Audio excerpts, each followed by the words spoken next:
Welcome back. It's day 3 of the Soul Fed Challenge. I'm Dr. Andrea Christian Parks, and we are moving right along. Today, we're going to be talking about something. We're starting to really dig deeper here into why, when we eat, how we eat, what we eat, all that stuff, it all matters. We're going to be talking specifically about trusting God with your hunger. Now, sometimes you go, what do you mean trusting God with my hunger? What does it really mean? We're going to get into it today. And it's important because if we're going to be women of faith, people of faith for my gentlemen out there, if we are going to be people of faith, then everything we do falls under that. There's not a thing that Jesus said, trust me in all of this, but you can leave this part out.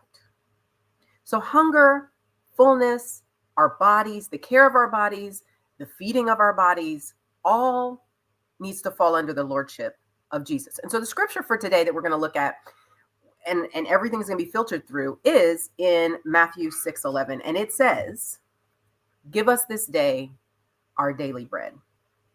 We know this one, right?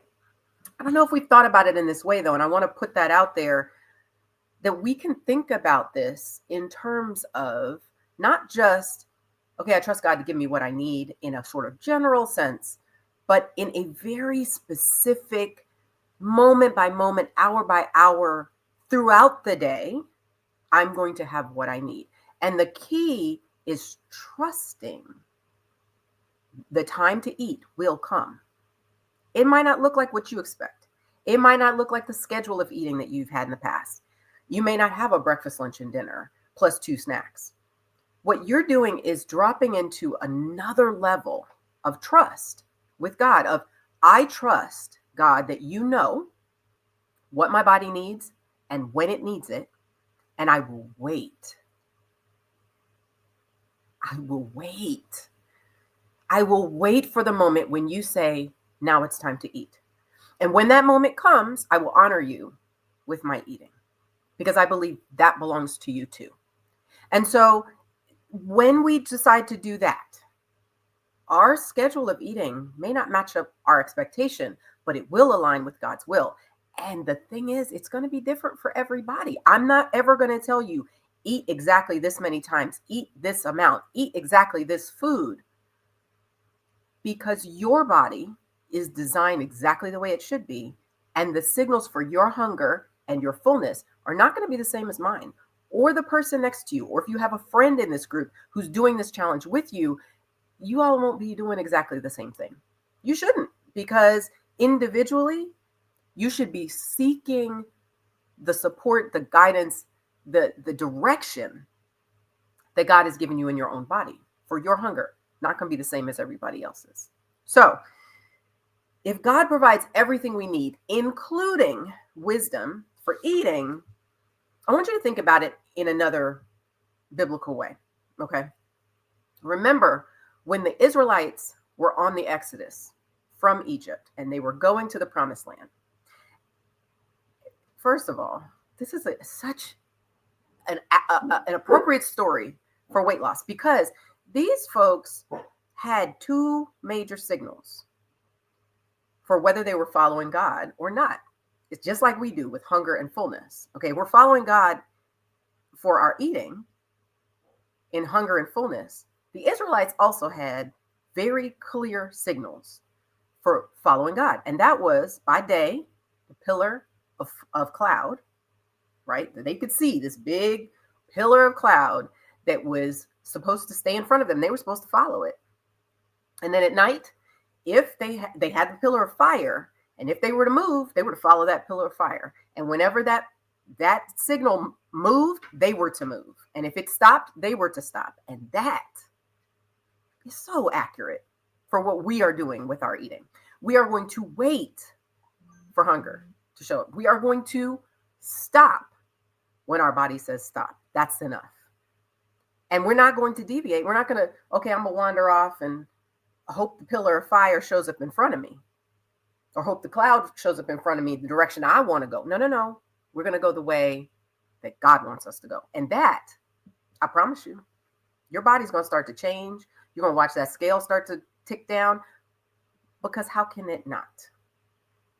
And we'll get into some more details about what we do that sabotages this. But right now, that's the focus.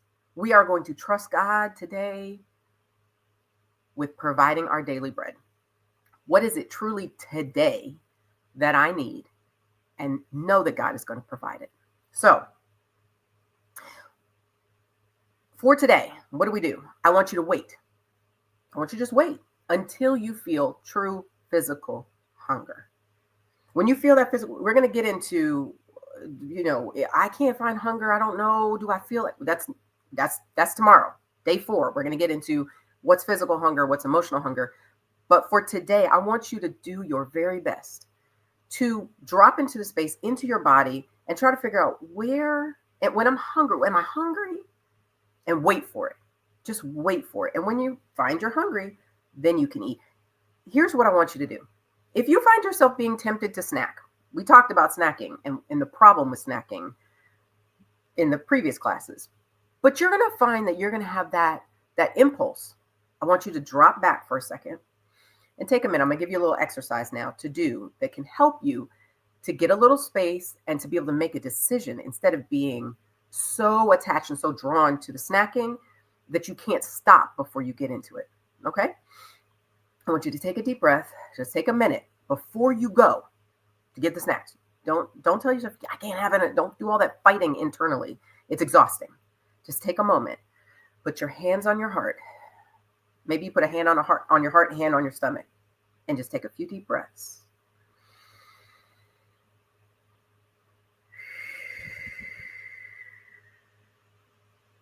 And I want you to do that until you feel yourself slow down. What happens is you're often in a space where there's this urgent desire to eat, and it's very fast. And if you can slow yourself down, and you'll feel it, keep your hand there and breathe slowly until you do feel yourself slow down. You think it's going to take forever. It will take probably less than 30 seconds. It might take 3 deep breaths. It might take 4. It might take 2. But you want to feel your body slow down and come out of emergency mode. And once you have done that, then decide what you're going to do about the food. Do you want to eat? Are you honoring God with your eating? Is this the time God is giving you as a signal to go ahead and eat? It's hard to make that decision when you're feeling urgent and rushed and I got to eat right now. So just slow down for a second. Food isn't going anywhere. You can always get what you need because God always provides our daily bread. Remember? So it doesn't have to be an emergency. Let's just take a minute. Put your hands on your heart. Take a pause and breathe. And then you can just decide from there. Okay? Next thing. Those of you who are keeping the journal, writing things down, trying to work through, and I highly encourage you to do it. There's something about putting thought to paper, even if it's electronic form, that slows your brain down enough to actually record some of this information and exercise and learn faster than if you just think it in your head. Okay? So write down today, try to locate it, identify it. What does hunger feel like in your body? What is the sensation? We're going to get into some more of it tomorrow, but I want you to try to find it yourself and try to just respond to that when it's time to eat. Remember the whole time, God provides my daily bread. I'm not going to starve. It's not an emergency. It's not going to be a problem. I'm going to get what I need. And then I want you to, if you want to take it the next step, I'll level up a little bit more. The next question I want you to answer in your journal is, how did it feel at the end of the day? How did it feel to wait for hunger today? But the most important part of that prompt that I want you to work in your journal is the next piece. How did it feel to wait for hunger? And why did it feel that way? Some of you are going to say, oh, it felt awful. It was torture. It was so hard. Okay. Or it wasn't as bad as I thought. Or I was surprised that I waited as long as I did before I actually felt physical hunger. There's different things that are going to come up. But the most important question is why? Why did it feel hard? Was it because you were fighting all day, trying to argue with yourself that you weren't hungry, you shouldn't eat? It was exhausting waiting for hunger because you're used to just going and grabbing whatever throughout the day. There's a reason why you feel what you feel. Whatever you feel comes from somewhere. So I want you to answer the question, why, what was your experience? And then why was it that way? Because then you get to decide, do you recreate that experience over and over, or do you decide whether that's what you want to do in the future? Okay. So work through those journal prompts. I want you to try to figure out what hunger feels like in your body. Ask yourself, what did it feel like to wait? And then why did it feel that way? Okay, so work through those things. Tell me all about your experience. Write in your comments. I want to hear about it. Okay, and I'll see you in a minute for day 4. We're going to get, the days go so fast. I will get with you in day 4. We're going to talk about emotional hunger, physical hunger. How do you know the difference? What do you do with them? How do you cope and honor God throughout all of it? So remember, God always provides our daily bread. So let's act like it today. I'll see you on day 4.